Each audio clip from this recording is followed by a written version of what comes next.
Ritual memanggil roh, tradisi para leluhur di Nusantara menarik perhatian seorang pria Jerman. Ia mengangkat ritual ini hingga dikenal dunia internasional. Sesuatu yang diimani orang lain mungkin terasa tidak masuk akal. Namun sejarah menunjukkan iman manusia telah ikut membentuk arah dan wajah peradaban. Maka tidak ada ruginya memahami dan menghormati keimanan pemeluk agama lain. Dari Belanda saya menuju Indonesia melihat jejak ritual purba ini. Halo teman-teman, welcome to my channel. Ini saya berada di Amsterdam di Bandara Schiphol. Sambil menunggu keberangkatan ke Indonesia, ke Denpasar, Bali, banyak hal menarik yang bisa dilihat di Bandara Schiphol. Tidak hanya melihat aneka souvenir khas Belanda, pengunjung juga bisa melihat replika separuh badan pesawat KLM. Orang bisa masuk ke dalamnya dan melihat ruang kokpit. Akhirnya tiba saatnya berangkat. Setelah penerbangan selama 17 jam dengan KLM, akhirnya kami tiba di Denpasar. Terima kasih atas dukungan Anda untuk menjaga barang tiket Anda dan berkelanjutan. Kami dijemput mobil hotel tempat kami menginap. Sebelumnya sudah pernah kami tempati kalau ke Bali. Di tempat penginapan di Hotel Puri Santrian di Sanur yang berkonsep taman tropis, kamar-kamar hotel bukan dibuat di dalam gedung tinggi, namun berupa rumah dengan teras yang dikelilingi tanaman-tanaman dan kembang tropis, letaknya berhadapan dengan laut. Kolam renang tersebar di beberapa titik di setiap kompleks rumah. Sanur lokasinya strategis, tenang, dan mudah menjangkau berbagai tempat di Bali. Sebelum mengeksplorasi Bali, hari dimulai dengan sarapan. Tamu hotel bisa memilih makan di dalam ruangan, bisa di tepi kolam renang, juga bisa duduk di tepi laut. Umumnya hotel di kota-kota besar di Indonesia, menu sarapannya komplit. Ada menu western, ada yang tradisional, begitu juga di hotel ini. Buat saya, orang Indonesia yang tinggal di Belanda, melihat jajanan pasar di Indonesia rasanya seperti nostalgia masa kecil. Ada onde-onde,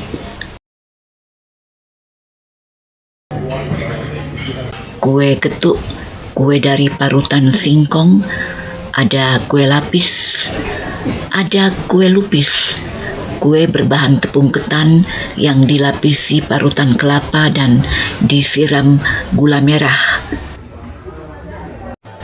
Ada kue kukus berbungkus daun pisang, terbuat dari tepung beras, berisi irisan pisang.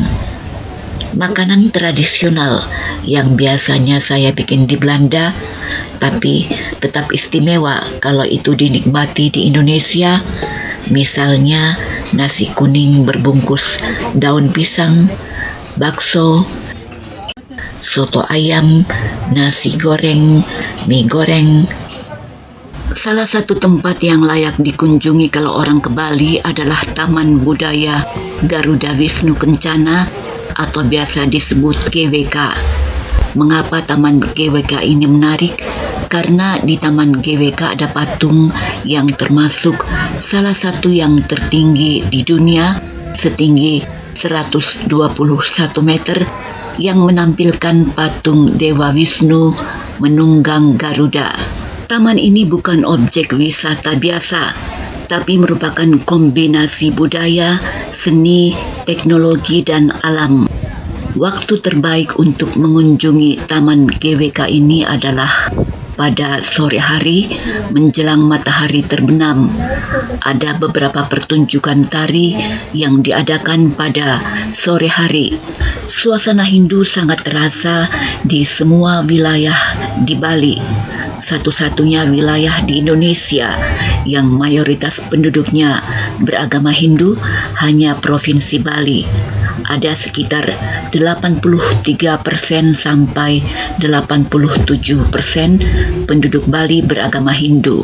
Salah satu jejak tradisi purba yang bisa kita lihat di Taman GWK adalah pertunjukan tari kecak. Ini awalnya bukan tari hiburan biasa seperti yang dikenal sekarang, tapi berasal dari ritual Sanghyang, ritual pemanggilan roh suci. Pada masa sebelum masuknya Hindu, bahasa Jawa kuno dan Bali kuno menyebut Sanghyang untuk roh suci atau kekuatan gaib alam dan leluhur. Ya, sebelum masuknya agama-agama, dulu kepercayaan yang dianut oleh nenek moyang orang di Nusantara adalah kepercayaan animisme dinamisme. Animisme adalah kepercayaan bahwa semua benda di alam ini, baik yang hidup maupun tidak, memiliki roh atau jiwa. Dinamisme adalah kepercayaan bahwa di dunia ini ada kekuatan gaib atau energi spiritual yang bisa mempengaruhi kehidupan manusia. Sesudah masuknya agama Hindu, masyarakat mulai mengenal konsep dewa. Roh suci dipandang sebagai manifestasi ilahi atau Sanghyang Widiwasa. Pada abad lampau, tari dan bunyi-bunyian seperti gamelan bukan merupakan hiburan seperti sekarang, tapi bagian dari ritual agama. Dengan tari dan bunyi-bunyian, orang memanggil kehadiran roh suci untuk menjaga keseimbangan alam agar desa terlindung dari wabah penyakit dan bencana. Tanda bahwa roh halus itu hadir setelah penari terlihat trans atau kesurupan, sudah berada di luar kesadaran karena roh halus memasuki tubuhnya. Ini bukan hanya ritual magis, tapi juga merupakan bentuk dialog spiritual. Orang percaya bahwa roh halus itu juga memberi pesan-pesan penting ketika roh itu menitis dalam tubuh penari untuk menyampaikan pesan-pesan moral. Dalam perkembangan selanjutnya, tarian yang tadinya berfungsi sakral sebagai bagian dari ritual agama berkembang menjadi semi-sakral, upacara yang bisa disaksikan publik. Kemudian seiring dengan meluasnya kontak dengan kerajaan, kolonisasi, sekularisasi, dan pariwisata, tarian yang tadinya sakral kemudian berkembang menjadi hiburan. Ritual Sanghyang dalam agama Hindu Bali sebagai sarana berkomunikasi dengan roh suci menarik perhatian seorang seniman Jerman namanya Walter Spies. Tahun 1927 ia mulai bermukim di Ubud, Bali. Walter Spies menguasai seni panggung dan musik modern di Eropa selain dikenal sebagai pelukis dan fotografer. Sebelumnya Walter Spies bekerja untuk Sultan Yogyakarta, Sri Sultan Hamengkubuwono ke-8. Ia bekerja sebagai pengarah musik di keraton tahun 1923 sampai 1927.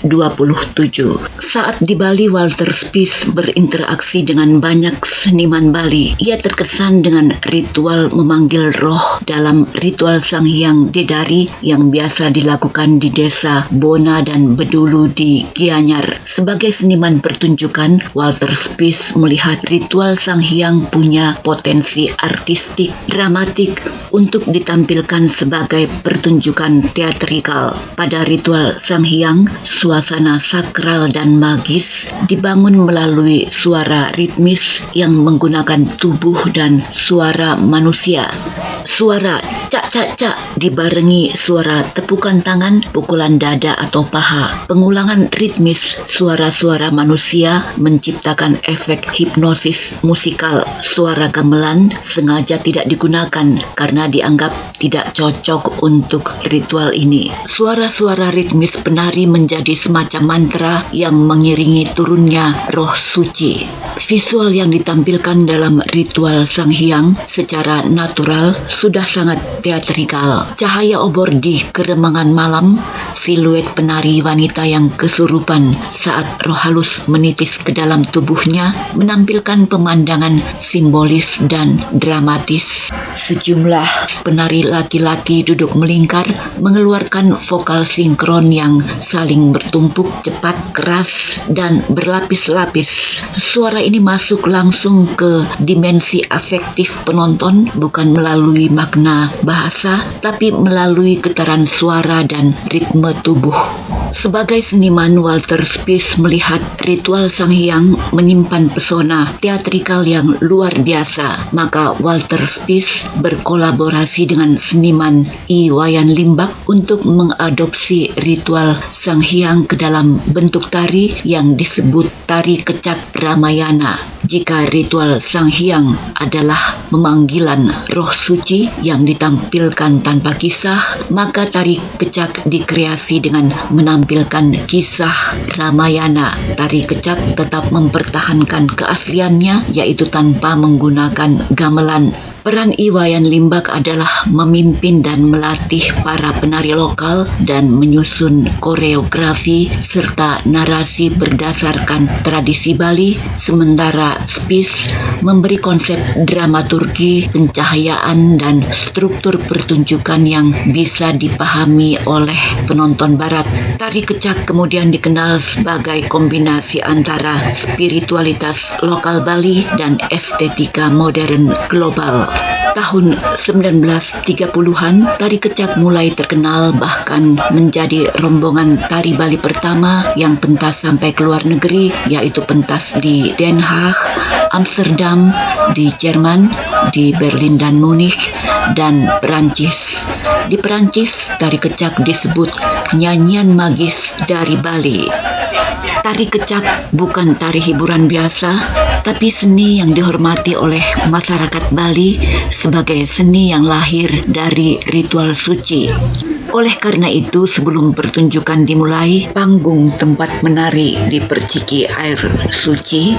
Semua yang terlibat dalam pentas tari kecak, dari penari, pekerja panggung, lighting, dan kru lainnya, mereka diperciki air suci oleh pendeta Hindu agar selama pertunjukan tidak ada gangguan energi negatif, sekaligus doa untuk mendapat restu dewa. Kini tari kecak tidak lagi terbatas pada kepercayaan Hindu Bali. Tari kecak yang tadinya berasal dari ritual memanggil roh suci, kini telah mendunia. Semua penonton yang datang dari seluruh dunia tidak hanya merasakan pengalaman estetis saat menyaksikan tari kecak. Tari kecak juga mampu menciptakan emosi kolektif, baik penari maupun penonton sama-sama merasakan kebersamaan spiritual. Tanpa perlu memahami bahasa lokal, emosi dibangun bukan lewat kata, tapi lewat pola ritme dan energi massa. Dari perspektif internasional, tari kecak sudah dikenal luas sebagai atraksi budaya dunia yang populer yang memadukan estetika, seni pentas spektakuler, dan identitas budaya lokal. Wayan Limbak hingga kini di desanya, Desa Bona di Gianyar, dikenal sebagai pencipta tari kecak yang meninggal tahun 1985 di Gianyar. Akhir hidup tragis menimpa Walter Spies. Dalam usia 46 tahun, ia meninggal sebagai tawanan sipil dalam Perang Dunia Kedua saat kapal yang ditumpanginya bersama tawanan perang lainnya dibom oleh Jepang di Laut Flores. Sebelumnya, Walter Spies pernah dipenjara oleh pemerintah kolonial Belanda karena kasus homoseksual. Waktu itu masih tabu bagi orang Eropa. Namun kasus ini tidak mengurangi rasa hormat para seniman dan budayawan pada Walter Spies. Kenyataannya memang begitu. Saat saya masih remaja, saya biasa membuat clipping koran tentang Walter Spies dan karya-karyanya, mulai dari lukisan, fotografi tentang Bali, termasuk perannya dalam memperkenalkan Bali ke dunia internasional. Dulu nama Walter Spies sering memenuhi halaman budaya di koran-koran nasional di Indonesia. Ini artinya nama Walter Spies memang mendapat tempat terhormat dalam lingkaran seni dan sejarah budaya di Indonesia. Perannya sejajar dengan seniman-seniman Bali dalam pengembangan kebudayaan di Indonesia.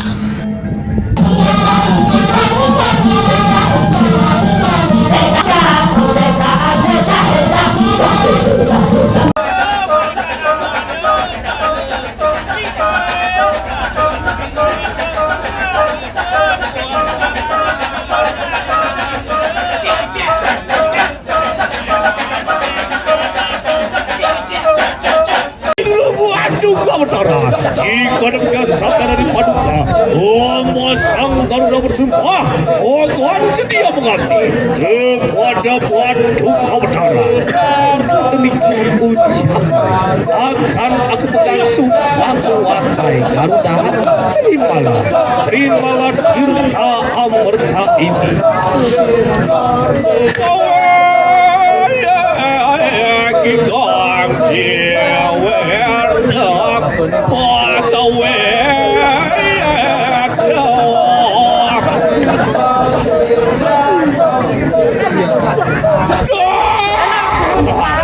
Terima kasih. Terima kasih sudah nonton video ini. Sampai jumpa di video selanjutnya.